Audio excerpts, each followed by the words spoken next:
Buenos días a todo el mundo. Es para nosotros un honor en Casa Árabe contar de nuevo con la presencia del Ministro de Asuntos Exteriores y Cooperación, el Ministro García Margallo, y hacerlo en esta ocasión para presentar la revista Atalayar entre dos orillas.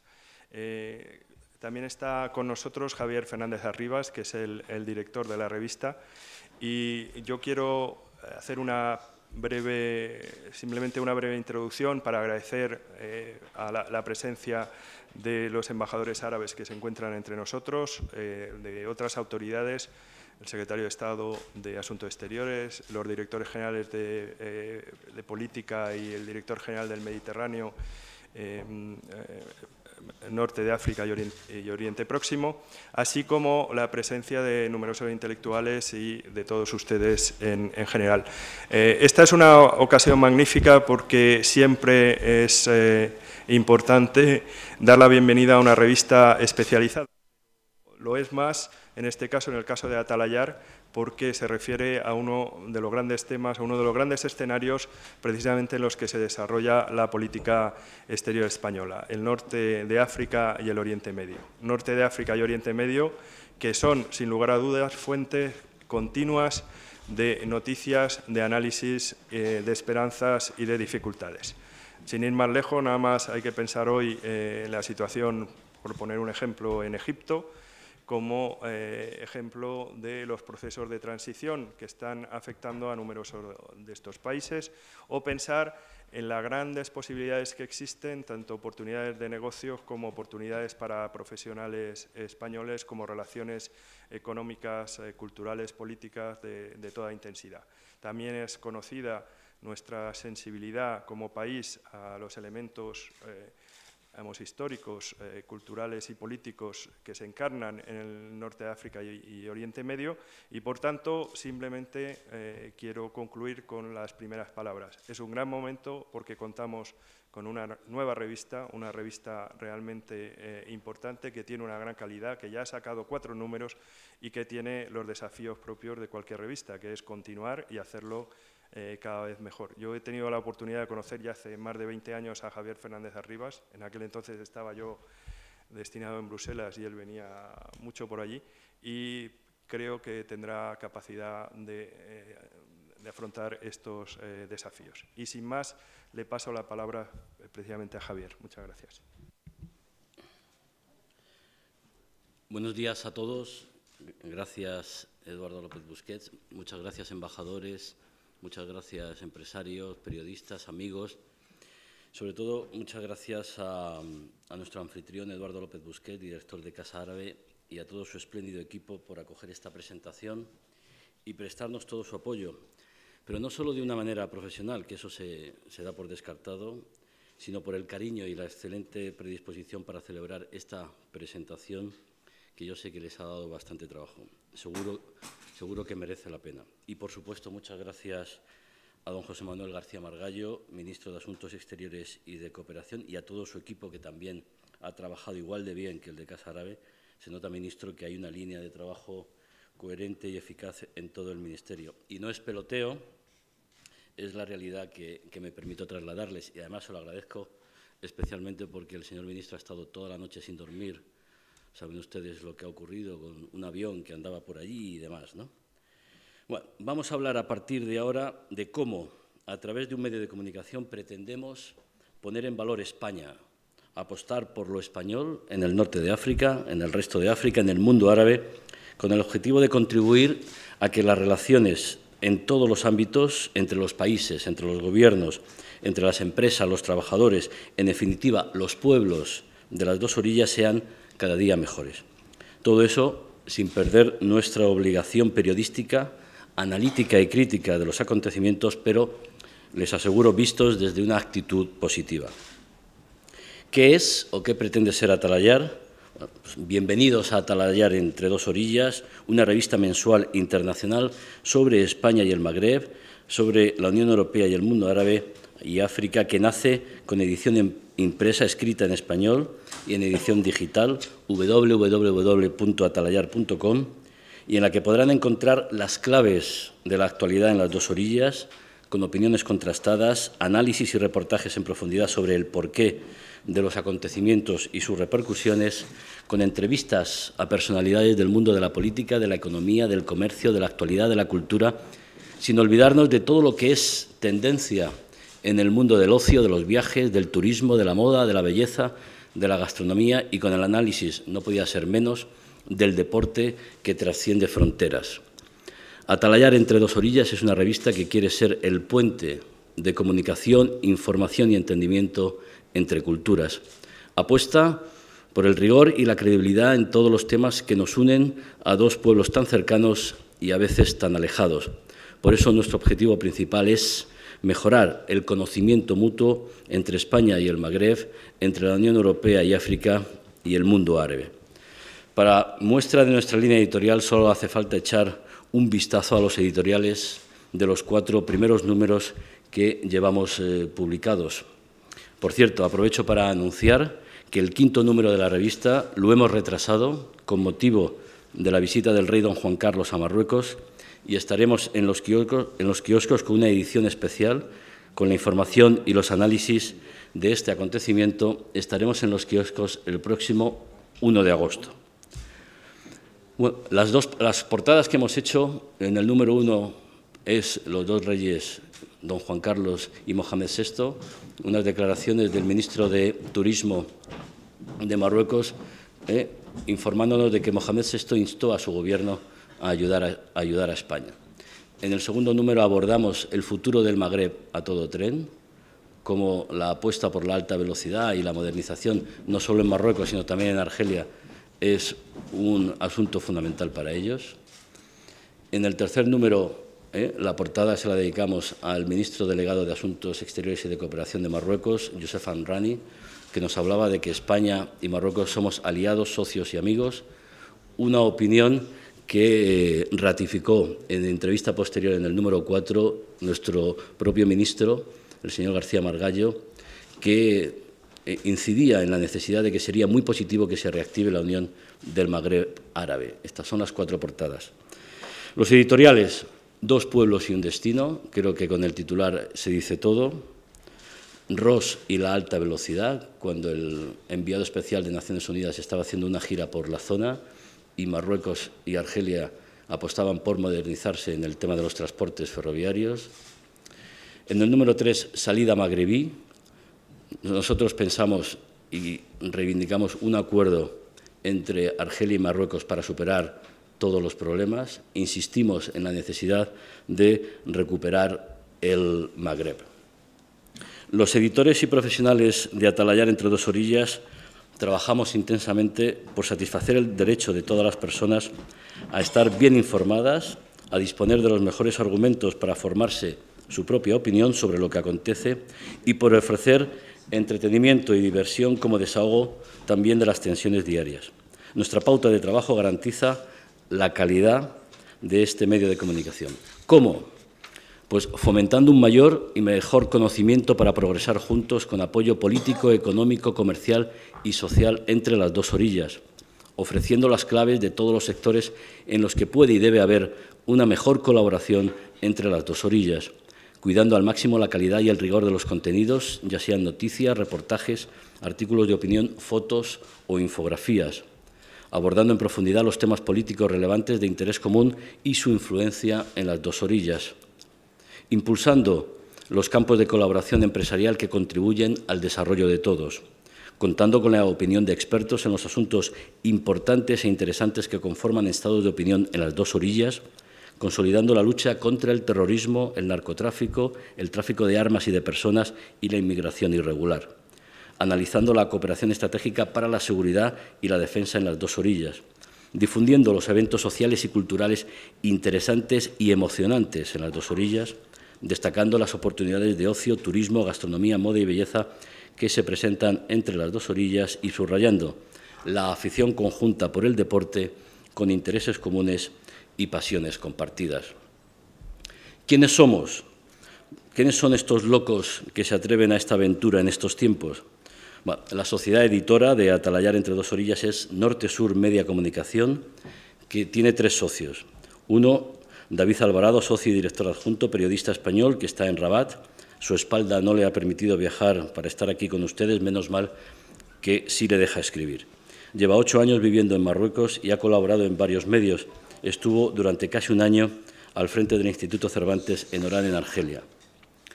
José María Bartol Espinosa, socio y articulista, ingeniero, vive en Marruecos desde hace 18 años, los últimos en Tánger, y es responsable de la empresa Masa integrada en la antigua Dragados hoy ACS. Es nuestro socio capitalista, benefactor que no solo ha puesto el dinero que necesitábamos para poder arrancar. Ahora nos toca el desafío de lograr apoyos publicitarios y patrocinadores para mantenernos, como bien decía Eduardo López Busquets, sino que José María siempre está al tanto de todo, con rigor, exigencia por el trabajo bien hecho, por los detalles y, sobre todo, es una buena persona. Está aquí con nosotros y yo le agradezco públicamente su confianza en este grupo de profesionales que dirijo. Además, enhorabuena porque antes de ayer ha vuelto a ser abuelo. Muchas felicidades, José María. Y yo, Javier Fernández Arribas, periodista desde hace más de 30 años, en la COPE, en El Independiente, en Onda Cero, en la Agencia Colpisa, en Punto Radio y colaborador en otros medios, Televisión Española, Diario Crítico, COPE, 13 Televisión, etcétera, etcétera. No hay nadie más detrás, somos independientes de verdad, profesionales que nos jugamos nuestro dinero, nuestro prestigio, nuestro tiempo y mucho trabajo y esfuerzo y bastantes noches sin dormir por el cierre. Todo esto no sería posible sin el extraordinario equipo de profesionales que hemos conseguido reunir. Yo sigo esa máxima de buen director que sabe rodearse de profesionales mejor que él. Bueno, pues dentro de lo que es el equipo y de lo que hemos hecho hasta ahora, tenemos un subdirector que es Mustafa Madjar, que está en Rabat, otro que es Mohamed Rehan, que son dos apoyos importantes que tenemos en Marruecos junto con David Alvarado, nuestro director adjunto y socio. La redactora jefe del núcleo duro, por llamarlo de alguna manera, la redactora jefe Susana Ávila, el director de arte y maquetación Javier López Fernández, la edición gráfica Gema López y las secretarias de redacción y producción Laura Fernández Caballero y María Elvira Vega. Son el equipo que me sufre diariamente y con el que coordinamos, trabajamos y llevamos adelante esta bonita aventura de publicar cada mes Atalayar entre dos orillas. Les he comentado que queremos ofrecer las claves de lo que pasa, análisis certeros, argumentados y rigurosos. Bueno, pues algunas de las firmas de la revista, yo tengo una columna donde hablo de respeto y compromiso entre las dos orillas. Alfonso Escárate, un broker que es el que se ocupa de los análisis económicos. Tenemos a Amal Baba Ali, que es una periodista marroquí que vive en Sevilla. Está Alberto Gómez Font, que es el director del Instituto Cervantes en Rabat, y aquí quiero hacer un inciso y es la colaboración con el Instituto Cervantes, con el que queremos desarrollar muchos proyectos y que nos ayuda a estar presente también tanto en Marruecos como en Argelia como en Túnez. Y además agradezco al Instituto toda la colaboración que nos está prestando. José María Bartol Espinosa, sin complejos, les recomiendo que lo lean, y David Alvarado y Tinere, el director adjunto, que tiene también su columna. De parte magrebí, pues tenemos a Ismael Harakat, Diego Carcedo, que también colabora con nosotros, Mohamed Suni, el profesor de la Universidad de Granada, José Antonio González Alcantut, Abdellah Shaf, también en Rabat, y el acuerdo y colaboración que también quiero destacar con el Instituto de Estudios Estratégicos, con artículos tan interesantes como el del teniente coronel José Berenguer Hernández y el que esperamos del teniente coronel Jesús Díez, alcalde, que anda por ahí, le agradezco que haya venido, y mi mayor agradecimiento, profundo agradecimiento al responsable del Instituto, el general Miguel Ángel Ballesteros. Tenemos al embajador Ignacio Rupérez, que también está presente y le agradezco mucho su colaboración.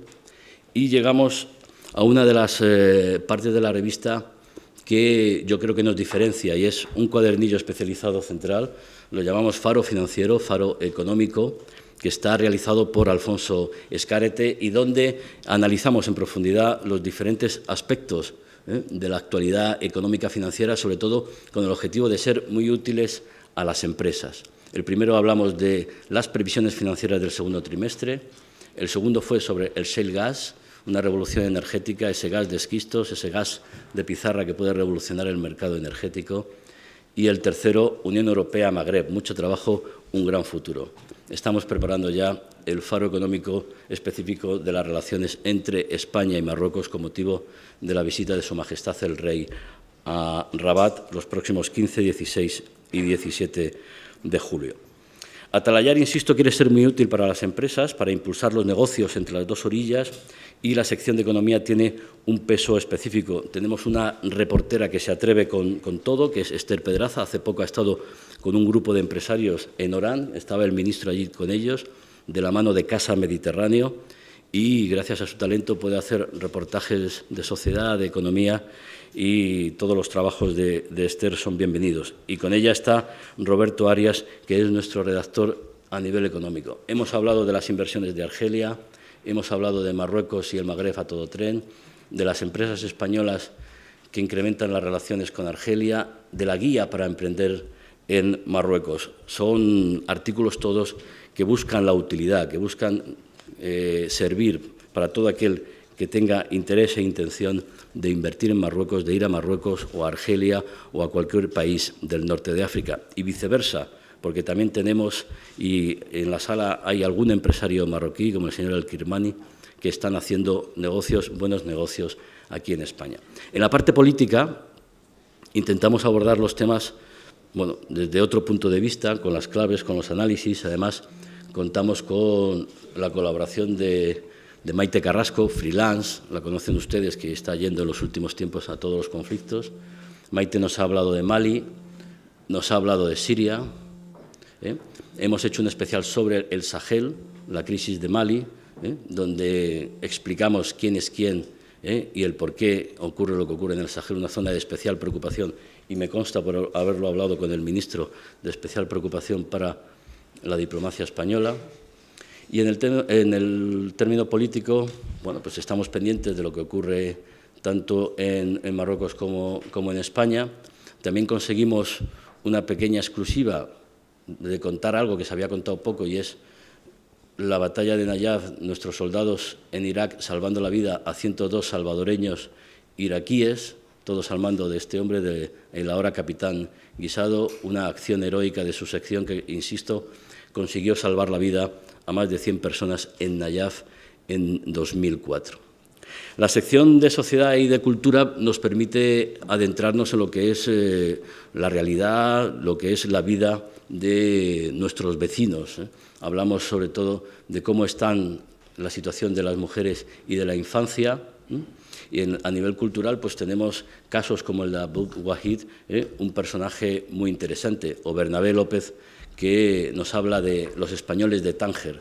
Tánger es una de las localidades que nosotros, no porque está allí José María Bartol, sino es una de las zonas que más atención prestamos porque es la que está más cercana, y el desarrollo, yo acabo de venir de allí, y el desarrollo de Tánger es espectacular. Hablamos también con Gamoneda cuando le dieron un premio muy importante en Marruecos. Y los deportes, pues cuando juega el Madrid y el Barça, o cuando juega Nadal, Marruecos y Argelia se paraliza. Además y Túnez y Libia, hay una pasión por el fútbol español. Entonces nosotros no queremos dejar el deporte atrás porque, insisto, yo creo que es, además de la pasión, es un vehículo de comunicación perfecto a la hora de entendernos entre los dos pueblos.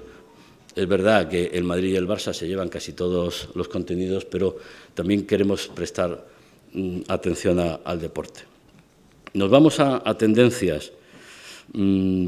Estamos aquí con otros motores de la economía, de la sociedad, que es la moda, la belleza, y también de la gastronomía. Tenemos a Pepe Ferrer, tenemos a Esther Pedraza, que hace reportajes, y la sección de tendencias está con Blanca Jiménez de la Hoz y con Gemma López, pues ofreciéndonos reportajes como este del Hotel Villapadierna, espectacular, y estamos pendientes. Iremos a Marruecos y Argelia porque también hay este tipo de establecimientos allí que merecen mucho la pena. Queremos abordar, estas son las termas de Carratraca, lugares que puedan servir para el esparcimiento y para el ocio de las dos orillas. En la redacción está en Rabat, que hace este tipo de temas también, Wisal El Hayewi. Bueno, no olvidamos a nuestros patrocinadores. Yo creo que podemos explicar perfectamente quién nos está ayudando, desde Renfe, desde FCC, desde Bankia, desde Backspeed, desde Ana López, también ProMálaga, que se ha incorporado ahora, con esa acción de la empresa del Ayuntamiento malagueño que facilita el contacto entre empresarios malagueños y marroquíes, y esperamos que muchos de los contactos que tenemos abiertos pues, bueno, terminen por confiar en un medio de comunicación, en una iniciativa como Atalayar, que, insisto, quiere tender puentes y quiere servir como instrumento para los intereses de España. Yo aquí me permito, ya que está el ministro, ofrecerme como vehículo también para la marca España. Las nuevas tecnologías no podíamos quedar fuera. La web www.atalayar.com, de la mano de Carlos Segura, con Felipe Verdú, con las fotos de Zurier Asilá, pues ahí está. Bueno, antes de pasar a la web, decir que el departamento comercial está Marian Bermejo, que está por aquí, Malo Alonso, Luis Manuel López y Begoña Rodrigo, a los que agradezco mucho el esfuerzo que hacen en este tiempo de crisis buscando la financiación que necesitamos. El departamento de gestión, Juan Antonio Martínez Robles, contabilidad, Juan Porras, e imprimimos en Monterreina. Distribuimos en España con IPS, en Marruecos con Sochepress, y tenemos una tirada de 10.000 ejemplares. Pero me quiero detener un poquito antes de terminar, en la web, donde nosotros lo que queremos es exponer los contenidos de la revista. La revista, yo soy de la opinión que los contenidos tienen que ser de pago, que la gente que quiera leer los artículos interesantes, las entrevistas interesantes, todo lo que hacemos, pues como siempre en España, pues no podemos regalarlo porque si no, no podríamos subsistir. Y de lo que se trata es de tener una web que combine los contenidos de la revista, donde esperamos muchas suscripciones, con noticias de actualidad que vamos salpicando a lo largo de todo el día, artículos de opinión. Y lo que yo quiero también es dedicar un espacio, que vamos a empezar ahora, a lo que son informes, análisis de los organismos, de los llamados think tank, los laboratorios de ideas y de pensamiento, desde el CANO al Instituto de Estudios Estratégicos, FRIDE, etcétera, etcétera, para poder mostrar a todos los ciudadanos que ese tipo de informes, los de Casa Árabe, que les aseguro que son fantásticos, los del ICEX, informes que quizás solo consumimos nosotros, pues que el público en general pueda tener acceso a ellos.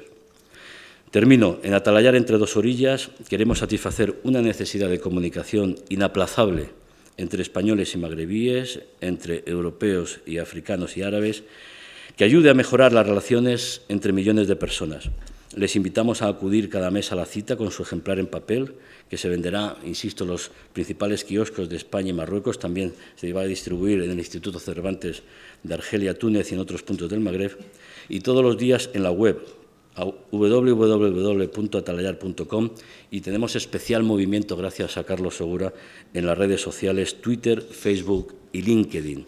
Esperamos y deseamos su participación activa, sus críticas constructivas, por supuesto, como indispensables para profundizar en el conocimiento mutuo entre las dos orillas. Muchas gracias.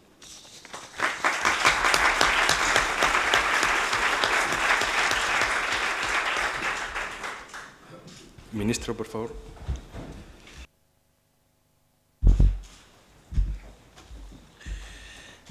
Muchas gracias. Uno de los momentos felices para los que nos gusta el mar es la botadura de un barco. Es siempre una ocasión de alegría y de celebración con los amigos, como estamos haciendo aquí, y es el momento de desear una buena travesía. He sabido que para que la travesía sea buena, decía Séneca, hay que saber exactamente a dónde se va. Más bien, exactamente, decía que no hay viento favorable para el que no sabe a dónde va. Atalayar me parece que nace con un conocimiento claro de cuáles son los vientos que se va a encontrar en sus singladuras y con un rumbo fijo y determinado. Es para mí una alegría, primero porque soy amigo del director de la Casa Árabe, soy amigo desde hace mucho tiempo de Javier Fernández Arribas, y porque esta revista toca temas, áreas, zonas que son especialmente queridas en el Ministerio de Asuntos Exteriores y de Cooperación. Como observaciones iniciales, como introito a mi intervención, quisiera hacer dos reflexiones. Para hacer política, cualquier tipo de política, siempre es necesario tener una idea de tu país. Lo decía muy bien el general de Gaulle, que empezaba sus memorias diciendo: yo siempre he tenido una clara idea de Francia. Me la dictan tanto la razón como el sentimiento. Para nosotros españoles es importante, para hacer política, cualquier tipo de política, tener una idea de España. Y esa idea de España se cimienta en el terreno que ahora nos ocupa, en las áreas que ahora nos ocupan, en una conexión importante con el Mediterráneo, con el norte de África y con los países árabes. No en vano, en el imaginario colectivo, de colectividades que estuvieron, y todavía algunos están entre nosotros, España era Al-Ándalus para unos y Sefarad para otros. Y no en vano, la propia España, como Estado soberano, nace como la fusión de dos políticas exteriores. La política exterior de Castilla, volcada a Europa, volcada a África y luego volcada a América, y la política exterior de Aragón, Cataluña y Valencia, volcada al Mediterráneo. Decía que para hacer política exterior es necesario tener una idea clara de lo que es tu país. Para hacer una política exterior es necesario, además, tener una estrategia exterior de cuál es el contexto en que te mueves, cuáles son las amenazas y debilidades, cuáles son tus fortalezas y, en definitiva, cómo puedes resolver tu posición estratégica en un entorno que cambia. Eso es lo que hemos pretendido con la Ley de Acción Exterior y del Servicio Exterior, que será desarrollado por la Estrategia de Política Exterior, por el Plan de Cooperación y por los informes de la marca España. Los tres pilares en los que se basa una política exterior digna de tal nombre. Un marco conceptual, un referente conceptual que ordene las ideas y las prorrogue en el tiempo. Uno de esos pilares de la estrategia de política exterior es obviamente el Mediterráneo, el norte de África y Oriente. Yo fui el primer ministro de Exteriores que visitó al presidente Mursi, el nuevo gobierno. Fui el primer ministro de Exteriores que estuvo en Libia en cuanto hubo gobierno. He estado, como ha recordado el director, en Argelia y la semana que viene estaré en Marruecos. No hay ni un solo país de la zona que yo no haya visitado en esta época. Y los visito porque, insisto, son prioritarios para la política exterior española. Alguna vez he dicho, y repito ahora, en esta zona problemática del mundo, que es la ribera sur del Mediterráneo, se están produciendo la coexistencia de tres tipos de evolución política. Aquellos países que han optado por las reformas, Marruecos y Argelia serían el paradigma.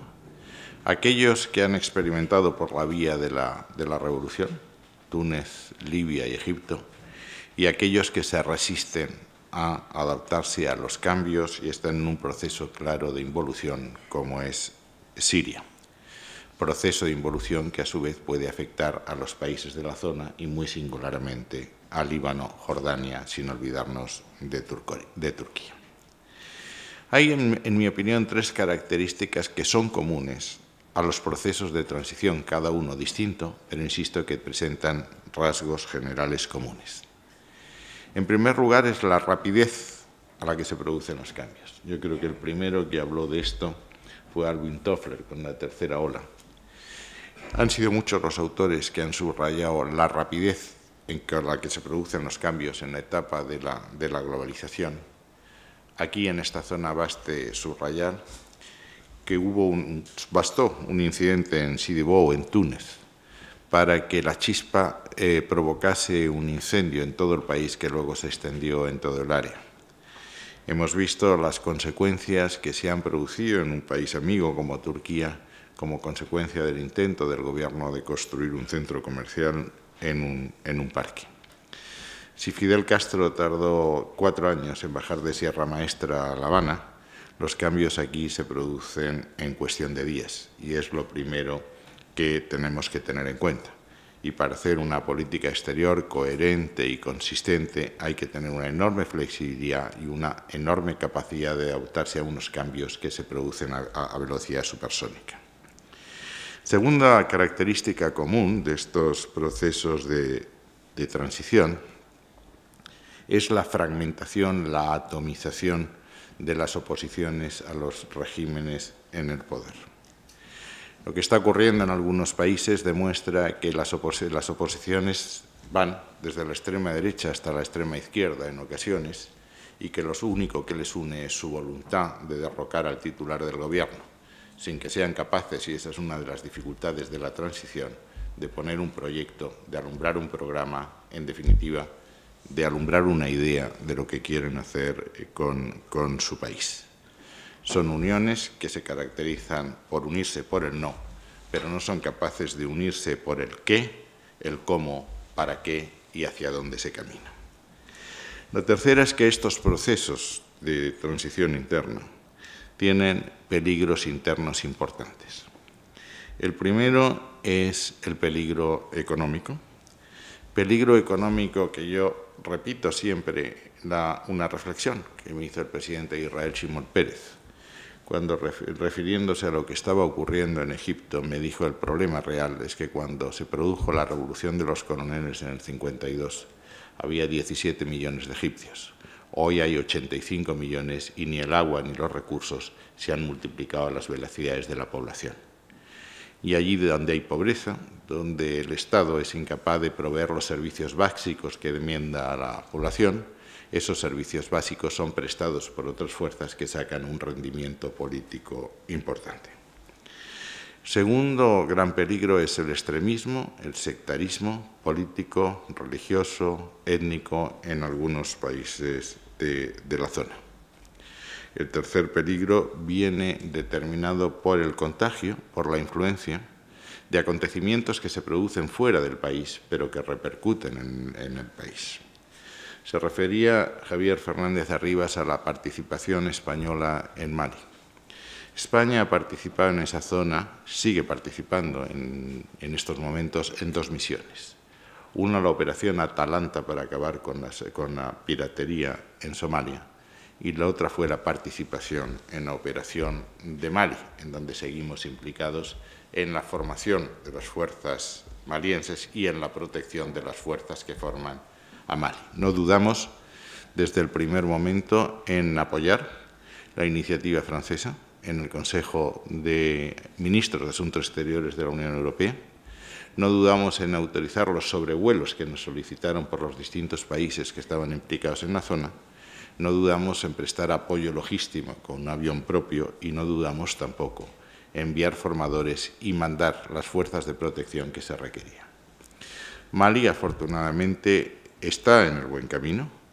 Las elecciones se van a celebrar al final de julio en todo el territorio nacional, incluido Kidal, y eso debe abrir la puerta a un trabajo fructífero de la Comisión de Diálogo y Reconciliación que incorpore a las tareas de un gobierno unido, de un Mali íntegro, a los pueblos del norte que desde el año 2001 han estado alejados de lo que era el poder central.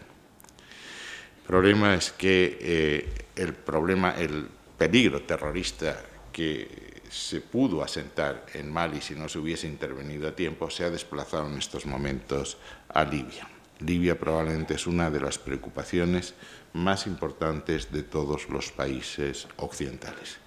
Vemos con qué preocupación lo que está pasando en Libia y estamos absolutamente dispuestos a colaborar en su solución. En los acontecimientos a los que se han referido tanto el director de la Casa Árabe como el director de la publicación, yo quisiera hacer algunas reflexiones muy rápidas, en términos más de titulares que de reflexión profunda. En estos momentos, el conflicto más enquistado, que más tiempo está durando y que está impactando y envenenando las relaciones en todas las regiones, el conflicto entre Palestina e Israel. conflicto al que hemos dedicado especial atención. Tuve la ocasión de hacer un recorrido por la zona, entrevistarme con el presidente Abbas y con el primer ministro Netanyahu y entrevistarme con los líderes de los países afectados. En estos momentos se ha abierto un compás de espera como consecuencia de las iniciativas del nuevo secretario de Estado americano Kerry, compás de espera que probablemente se cierre después de Ramadán o, a más tardar, en septiembre. Las dos partes parecen interesadas en que este proceso no encalle. La autoridad palestina ha suspendido la posibilidad de judicializar el conflicto y toca ahora que la parte israelí congele, suspenda los asentamientos en Cisjordania y que no caiga en la tentación de asfixiar financieramente a la autoridad palestina. En aquella visita, como he dicho, tuve la oportunidad de entrevistarme con las dos partes.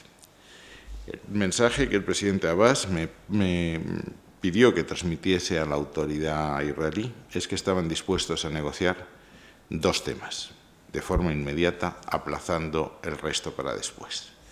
Los dos temas inmediatos eran la seguridad de Israel y las fronteras sobre la base de las líneas establecidas en 1967.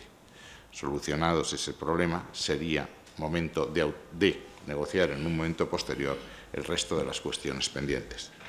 Refugiados, asentamientos, prisioneros, agua y Jerusalén. Si entendí bien lo que se me dijo, el gobierno israelí quiere una negociación de todos estos temas conjuntamente, no de forma sucesiva, sino de forma simultánea.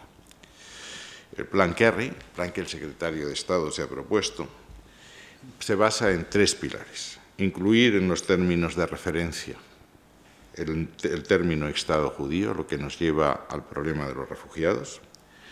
Establecer un acuerdo de paz provisional que sustituya el acuerdo de Oslo y acompañar todo este proceso de un paquete económico para hacer viable, que es el otro gran tema, Palestina. España sigue creyendo en la solución de los dos estados con un Israel seguro y una Palestina viable. El conflicto de Siria es otro de los problemas que tenemos encima de la mesa prácticamente todos los días, no solo como ministro español, sino también como ministro que asiste al Consejo de Asuntos Exteriores de la Unión Europea. En Siria las cifras son absolutamente estremecedoras. Vamos por 93.000 muertos, 1.700.000 refugiados fuera, que se calcula podrían llegar a 3,5 millones a fin de año si la solución no se endereza, 4,5 millones de desplazados internos y más de 6,5 millones de personas necesitadas de ayuda humanitaria. En los últimos tiempos se ha producido una ofensiva de las fuerzas leales al régimen, a Bashar al-Assad, que han hecho temer en algún tiempo incluso en la caída de Alepo, lo cual hubiese acentuado la catástrofe humanitaria, con más de 3 millones de personas desplazándose a Turquía, y hubiese podido suponer la derrota de la oposición. Eso explica la decisión de los ministros de Asuntos Exteriores de la Unión Europea de levantar el embargo de armas con tres condiciones. Armas para defensa de la protección civil, en primer lugar, seguimiento de las armas para evitar que cayesen en manos de los grupos extremistas que empiezan a proliferar en el seno de la oposición y, en tercer lugar, la suspensión de la entrega hasta el 1 de agosto para dar una oportunidad de diálogo. En definitiva, para dar tiempo para que Ginebra II se pusiese en marcha. El resultado, insisto, ha frenado, por lo menos parcialmente, las arremetidas del régimen, ha permitido sobrevivir a la oposición, pero ha aconsejado a los gobiernos, a los regímenes que apoyan a Bashar al-Assad, a escalar también en el tema militar, lo cual me llega a la conclusión de que no hay solución militar en Siria. Y si no hay solución militar en Siria, la solución tiene que ser negociada. España, lo sabe bien el director, porque ha sido anfitrión de las dos reuniones, invitamos a Madrid, al Consejo Nacional Sirio, presidido entonces por un kurdo, el señor Seida, y tuvimos también una reunión con parte de las fuerzas que forman parte de la coalición de fuerzas opositoras, encabezadas en ese momento por Al-Hatib. Nuestra apuesta es por Ginebra II. Y para que Ginebra II, que es en definitiva la solución negociada, se tienen que vencer algunos obstáculos. Hay que llegar a una interpretación conjunta de lo que significó Ginebra I.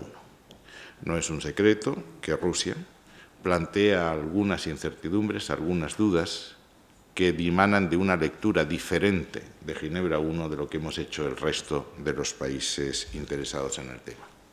Cuál sea la posición de Assad en la transición, cuáles sean los poderes ejecutivos a los que se atribuyan al gobierno de unidad nacional sobre el que todos coinciden, debe o no participar Irán de una forma u otra en las negociaciones de Ginebra, debe o no participar Hezbollah, que es un actor sobre el terreno. El segundo problema es determinar cuáles son las concesiones que el régimen está dispuesto a hacer. Se equivocaría si creyese que un alivio temporal en el terreno militar garantiza la pervivencia del régimen. Y, en tercer lugar, a la oposición corresponde, primero, acordar si quiere estar sentada en la mesa de negociaciones y, en segundo lugar, ser capaces de formar una comisión de diálogo inclusiva, exclusiva solo de los terroristas, que sea capaz de ser interlocutor con la otra parte. Sería absurdo cerrar esta intervención sin hacer una referencia a lo que está ocurriendo en Egipto. Egipto es un país extraordinariamente importante desde el punto de vista demográfico, desde el punto de vista político, es frontera con Libia, es frontera con Gaza, es frontera con Israel. Desde el punto de vista económico, en definitiva, desde el punto de la estabilidad de la región en su conjunto. Lo cierto es que, a vistas de lo que se decía en el día de hoy, en que termina el ultimátum dado por las Fuerzas Armadas al presidente Mursi, sabemos que se reproducen aquí los inconvenientes, los obstáculos a los que me he referido con carácter general.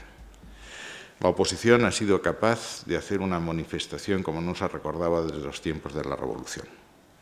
Pero en esa oposición, insisto, conviven elementos de que van desde la extrema derecha hasta la extrema izquierda. En el bando contrario, en el bando que sostiene al gobierno, se ha producido la deserción parcial de un grupo salafista, Nursi, que apuesta también por unas elecciones anticipadas, lo cual debilita aún más las posiciones del régimen.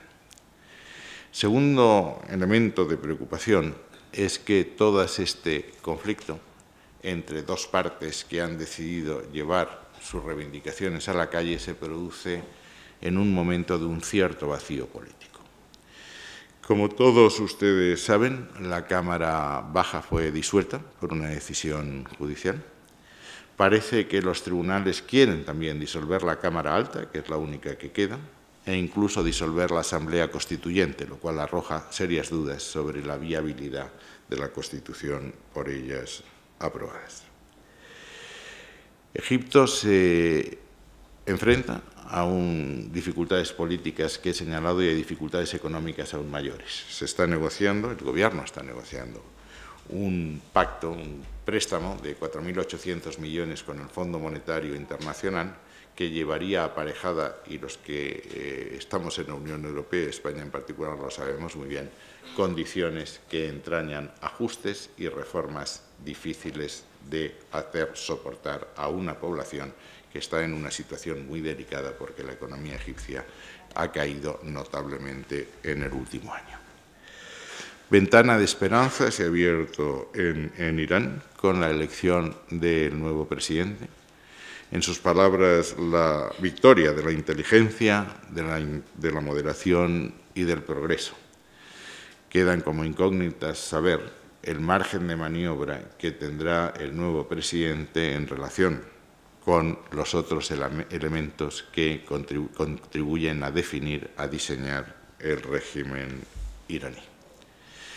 Y termino diciendo, para España todo esto es una preocupación constante, también en los términos económicos a los que se ha referido Javier Fernández Arribas. La visita a la que él se ha referido y la que haremos en Marruecos, vamos siempre acompañados de empresarios. Entiendo que el desarrollo económico es capital para el éxito de las transiciones políticas. La libertad, la democracia deben ir acompañados del bienestar para que puedan sostenerse en el tiempo. Y también es una preocupación para la Unión Europea. Y aquí en este tema creo que tenemos que hacer alguna autocrítica. Tenemos, lo ha dicho el director, demasiadas iniciativas y demasiado poco coordinadas entre sí. Tenemos la vecindad sur, ahí la tarea de nuestro ministerio es defender, frente a los países que tienen otros intereses, el reparto de fondos que se hizo en las perspectivas financieras anteriores para que se perpetúen en el periodo 2014-2020, manteniendo la distribución 2/3 para el sur, 1/3 para el este. En segundo lugar, tenemos la Unión para el Mediterráneo, que después de una prometedora botadura también en el proceso de Barcelona, tropieza con enormes dificultades. Hemos cerrado el tema de la copresidencia. La presidencia europea corresponde a Catherine Ashton, lo cual ha disipado algunas dudas, algunos recelos de países que no estaban implicados en la Unión para el Mediterráneo, y hemos solventado la copresidencia de los países del sur que ha aceptado Jordania. Tenemos un secretario general que lleva ya un cierto tiempo en plaza y ahora lo que hay es que buscar un contenido a la Unión para el Mediterráneo. Yo creo, hay que decir lo que queremos y lo que no queremos. Yo creo que la Unión para el Mediterráneo no debe caer en la tentación de intentar mediar en los conflictos políticos en la zona. Creo que la labor de la Unión para el Mediterráneo se concentra en la selección de los proyectos que país a país contribuyan al bienestar de los países del sur. Creo que la Unión para el Mediterráneo debe establecer un cuadro de garantías, de seguridades jurídicas a través de una carta de inversión y de una mutualización y aseguramiento de riesgos para hacer posible las inversiones en esa parte del mundo. España tiene especial interés en un proyecto, el llamado proyecto Desertec, que consiste en establecer la energía solar en el Magreb y trasladarla a Europa, pero para eso tienen que los franceses solventar el problema de las conexiones energéticas. En este momento nosotros tenemos un exceso de capacidad, seríamos por tanto incapaces de absorber la capacidad eléctrica que se generase en el Magreb y las conexiones con Francia no llegan al 8%, seguimos siendo una isla energética. Solo si solventamos el problema de esa conexión con Europa seremos capaces de solventar el problema de la conexión energética, en definitiva el desarrollo energético del Magreb, desarrollo energético que se uniría a la potencialidad que tiene Argelia, de donde sacamos el 45% de nuestro gas. La Unión para el Mediterráneo, vecindad sur, 5+5, en mi opinión, son demasiadas iniciativas, demasiado poco coordinadas, y Europa debe cobrar conciencia de la importancia del norte de África. Debe cobrar conciencia que en el desarrollo del norte de África cada vez nuestro protagonismo, el protagonismo europeo, será mayor. A medida que los Estados Unidos avancen en el autoabastecimiento energético, en el llamado shale oil, que no dependan de las energías sólidas que están en Oriente Medio, en el norte de África, perderán interés, o por lo menos perderán interés relativo en la zona.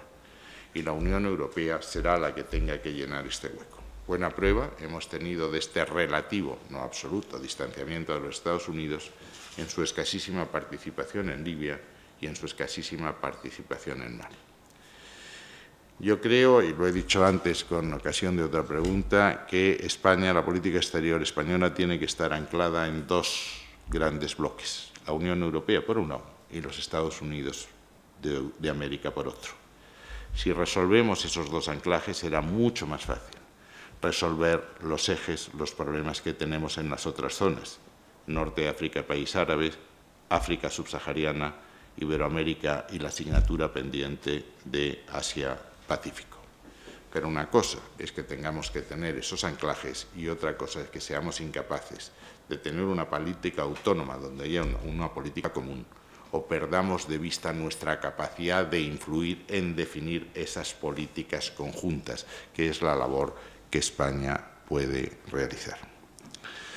Por población, por superficie, por recursos, no podemos aspirar a ser una gran potencia, pero sí somos una potencia media que tiene activos muy importantes y que puede aportar un valor añadido en dos zonas del mundo, el norte de África y Iberoamérica.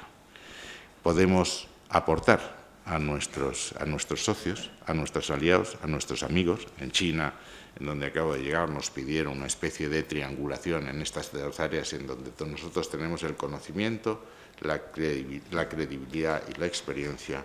España puede jugar un papel vital en esta área y por eso esfuerzos intelectuales como el que supone esta revista me parecen extraordinariamente importantes. Creo que la reflexión es lo primero que hay que hacer para que la acción sea una acción realmente inteligente, coherente, consistente y a la larga eficaz. Por eso te felicito, creo que es una magnífica idea, creo que has elegido la buena idea en el buen momento y por lo que he leído con los buenos colaboradores. Y desde el Ministerio te ofrecemos la ayuda, la colaboración, la amistad y el cariño que has tenido siempre de todos nosotros. Muchas gracias.